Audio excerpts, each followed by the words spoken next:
शिव पुराण शिव महात्म्य का पहला अध्याय। सूत जी द्वारा शिव पुराण की महिमा का वर्णन। श्री सोनक जी ने पूछा, महाज्ञानी सूत जी, आप संपूर्ण सिद्धांतों के ज्ञाता हैं, कृपया मुझसे पुराणों के सार का वर्णन करें। ज्ञान और वैराग्य सहित भक्ति से प्राप्त विवेक की वृद्धि कैसे होती है तथा साधु पुरुष कैसे अपने काम, क्रोध आदि विकारों का निवारण करते हैं।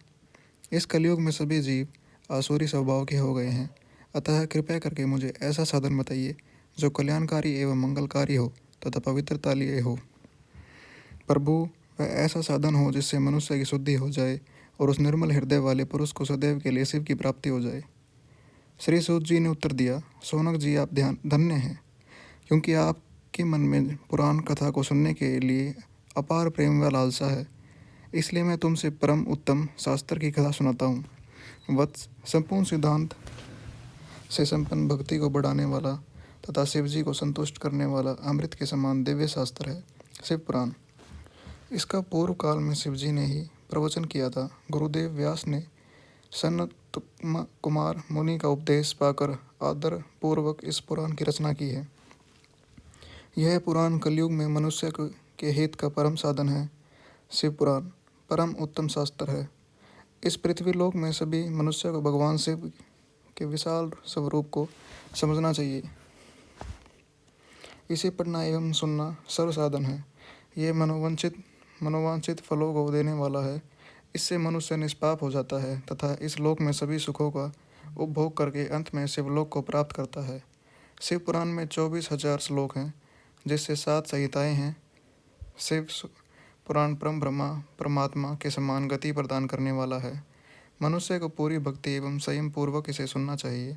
जो मनुष्य प्रेम पूर्वक नित्य इसको बासता है या इसका पाठ करता है, वह निसंदेह पुण्यात्मा है। भगवान शिव उस विद्वान पुरुष पर प्रसन्न होकर उसे अपना धाम प्रदान करते हैं। प्रतिदिन आदर पूर्वक शिव पुराण का पूजन करने वाले मनुष्य संसार में संपूर्ण भोगों का भोग कर भगवान शिव के पद को प्राप्त करते हैं। वे सदा सुखी रहते हैं। शिव पुराण में भगवान शिव का सर्वस्व है। इस लोक और परलोक में सुख की प्राप्ति के लिए आदरपूर्वक इसका सेवन करना चाहिए। यह निर्मल शिव पुराण धर्म, अर्थ, काम और मोक्ष रूप चारों पुरुषार्थों को देने वाला है, अतः सदा प्रेम पूर्वक इसे सुनना एवं पढ़ना चाहिए।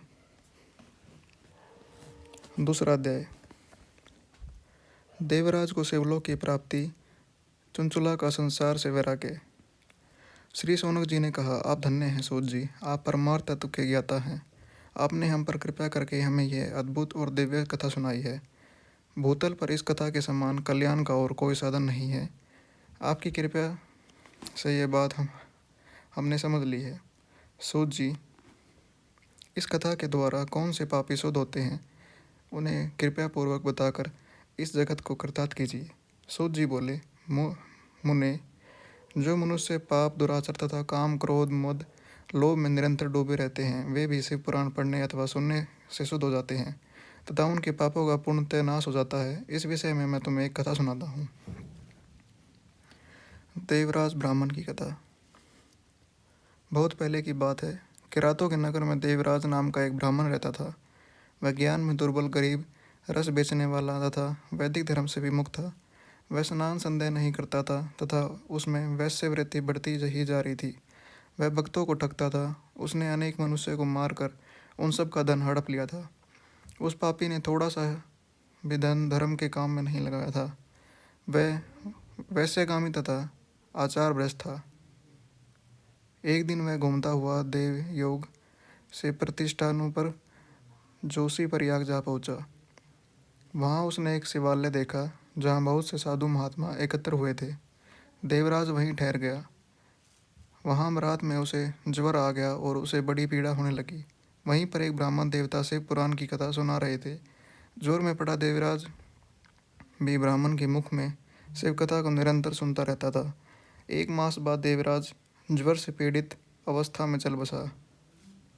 यमराज के दूत उसे बांधकर यमपुरी ले गए तथा तभी वहाँ शिवलोक से भगवान शिव के पार्षदगण आ गए।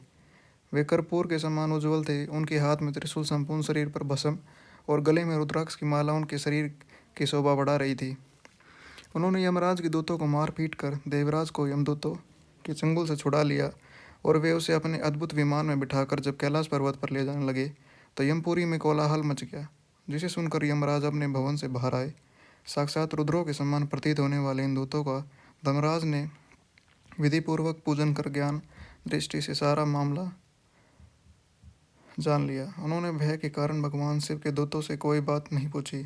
तत्पश्चात शिवदूत देवराज को लेकर कैलाश चले गए और वहां पहुंचकर उन्होंने ब्राह्मण को करुणावतार भगवान शिव के हाथों में सौंप दिया।